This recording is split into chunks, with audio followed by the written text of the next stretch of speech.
What's up mga tamago, Arinola, gusto sa inyong lahat at eto na nga, Squid Game is back. Kung naaalala nyo mga tamago, may inilabas nga ring dating token na Squid. Medyo nag-viral pa nga yun dahil may tumalpak dito ng live at biglang lumubog. Pero yun po ay nangyari sa PooCoin. Pero ngayon mga tamago, let's see kung anong pinagkaiba nito sa dating Squid Game at ngayong bagong Squid Game token na ilalabas. Tara, pumunta na tayo sa kanilang website. So eto na nga mga tamago, no? Iniscan ko na rin itong kanilang website. Wala naman nakitang pula at okay na okay. Pero ito, Squid Game is back. Let's make Squid Game great again. So ito nga kasi based dun sa talagang sikat na series, ano. Sinasabi nga rito, Squid Game token, drawing inspiration from the new season of Squid Game. Squid Game token embodies the essence of competition and the relentless pursuit of victory that defines the series. The expansive project transcends traditional boundaries, creating a realm where the participants can test their mettle, strategic thinking, and resolve. Just as the series showcases a fierce contest for supremacy amidst high-stake challenges, Squid Game token propels individuals to strive for excellence and demanding yet rewarding environment. Community governance ensures fair and transparent evolution of the ecosystem. So, ayun yung kanilang intro dito mga tamago, no? May white paper dyan. Mamaya tignan din natin. Pero let's see muna itong kanilang tokenomics. Dito sa tokenomics mga tamago, ito, fair launch is 60%, may liquidity 35.28%. Ang i-burn nila ay maliit lang, 3.52%. At ang initial DEX offering fee is 1.2%.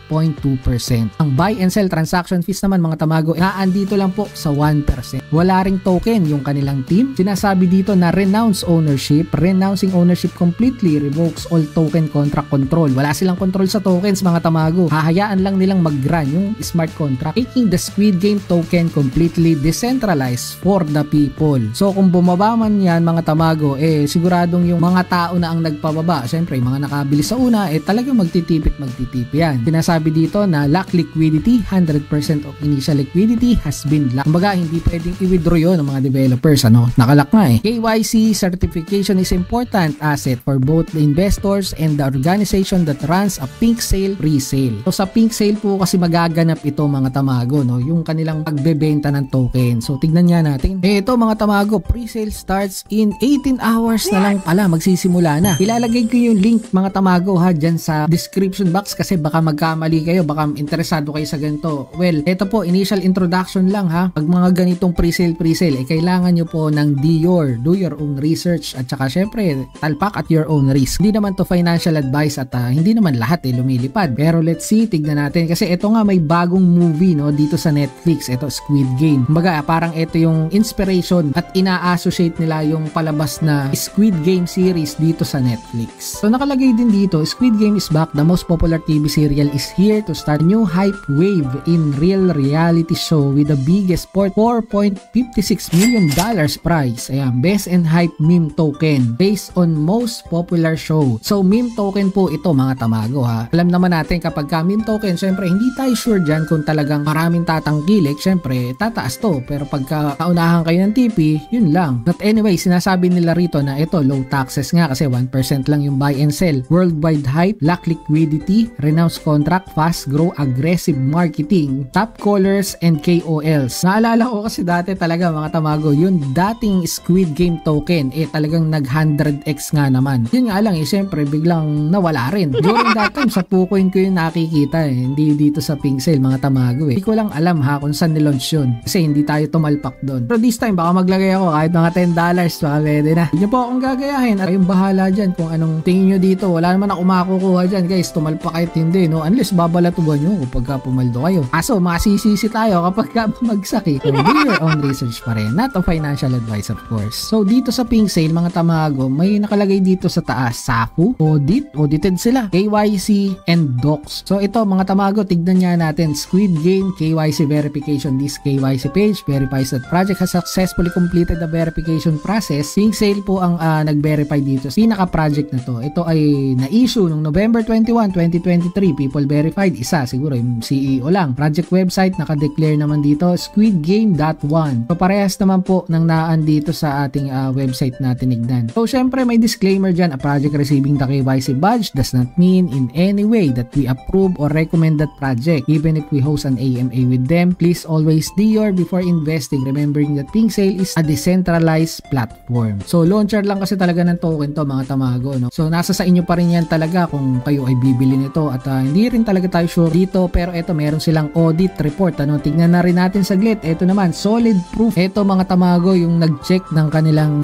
audit security assessment. November 22, 2023 for Squid Game. So basahin nyo na lang po yan. Ilalagay ko ang link nitong assessment mismo ng Solid Proof para dito sa project na to. Yung roadmap nila mga tamago, no? Phase 1 is ito, roadmap release, white paper, pink sale launch. Ito na ngayon, 18 hours na lang, ano? Marketing campaign. Pagdating sa 2, may mga big events daw, reward for holders, community engagement. Tier 2, centralized exchange. So magpapalista sila rito. Tier 3, Tier 1 exchange naman. So dyan yung mga Binance at kung saan-saan pang exchanges. Doon naman yung tatargetin nila. Crypto Revolution, 1,000 plus holders, hold and vibe. Ano kaya to? Yung kanilang white paper mga tamago, no? Squid Game hype. Join the wave of hype. Nagkaroon nga ng global sensation mga tamago itong series na to. Kaya nga naman talaga nung naglabas ng token, ang dami po talagang bumili noon. Pero syempre, ang dami ring naipit doon, ano? Ito nga sinasabi, nagkaroon ng million of views in its first week. It's officially the most watched series on Netflix, is smashing through previous streaming records. Meron din dito mga tamago nakalagay, hodl and win. So meron yata ditong ito, this is the best strategy to get profit. Mukhang magkakaroon dito ng mga application, ano? Surviving, navigating the crypto maze. So may mga challenges na ilalabas ata itong kanilang project. Hindi lang natin alam kung aabot sa ganun, ha? Kasi nga minsan nakakatakot na, hindi naman talaga natutuloy. Pero sinasabi nila rito, hodl, embrace the power of patience. Mukhang meron silang pinaplano. Sinasabi na based dito sa kanilang white paper, the longer you hold, the stronger you become, accumulating rewards and securing the place in the crypto hall of fame. So ano kaya yung mga reward na yun? Siguro kung bibili man ako nito, ititipi ko rin talaga kagad once na tumaas. And sinasabi dito, why should you buy Squid Game token? Fair launch dominance, join the community, no team tokens nga, kikita lang sila through transaction din siguro. Pero syempre siguro may mga talpak na rin yung mga yan, ano? But yeah, basically ano lang to mga tamago, hype token lang to. Nagkaroon na rin daw ng mga AMA session yung pinaka-owner nitong project. Though hahanapin pa natin yun kasi wala naman nakalagay dito sa aking notes. So sinasabi nila dito na syempre kapag ka-docs ang owner,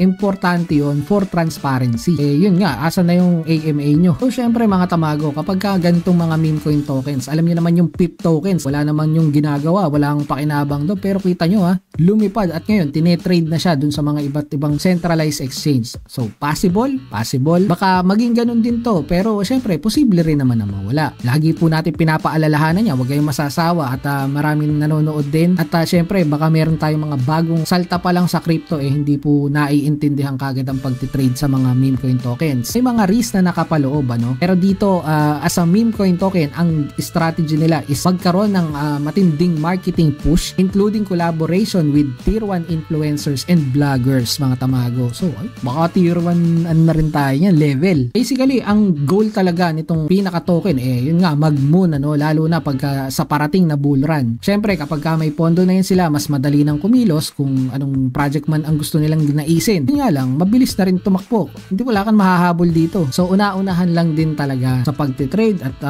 let's see, tamang timing, tamang research, tamang-tama, may $5 ako, baka pwede kong ilagay yun na andito sa pink sale, guys. Tingin ko kung hindi naman magloloko itong mga developers, mga tamago, may potential kasi ngayon nga merong palabas na bagong series itong game na to at alam niyo naman pag nahahype ang isang token, nagtataka ka talagang tumataas at kapag ka talagang nahahype ang mga projects syempre ang kasunod na nun yung pagtaas ng value ng kanilang token, pero humuhupa rin po yun mga tamago. So ingat kayo talaga at i-assess nyong mabuti. Paalala lang ulit mga tamago, kung kayo ay tatalpak man, bagong MetaMask po ang inyong gamitin para i-connect dito at hindi natin alam kung anong pwedeng mangyari, no? Syempre SOP natin yan, kailangan natin gawin yan lalo sa mga bagong projects. Ito pala mga tamago, listing on Uniswap. Sa Uniswap pala siya malilista. Bago tayo magtapos mga tamago, tignan natin ang kanilang Twitter at eto, kitang-kita dito meron na silang 1,875 followers. Nung April pa pala sila naka-join. Pagdating naman dito sa kanilang Telegram mga tamago, meron na silang 3,050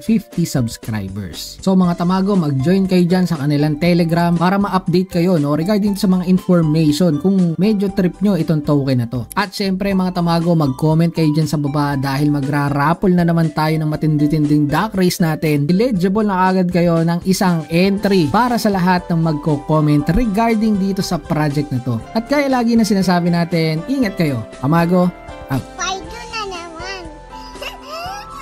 Halika na't sumama sa aming barangay, samahang masaya, ano pang hinihintay? Kung online games ang iyong gusto, dito ka sa guild ko, solid to sa aming community na puro makulit, mga hari na trash talk. pero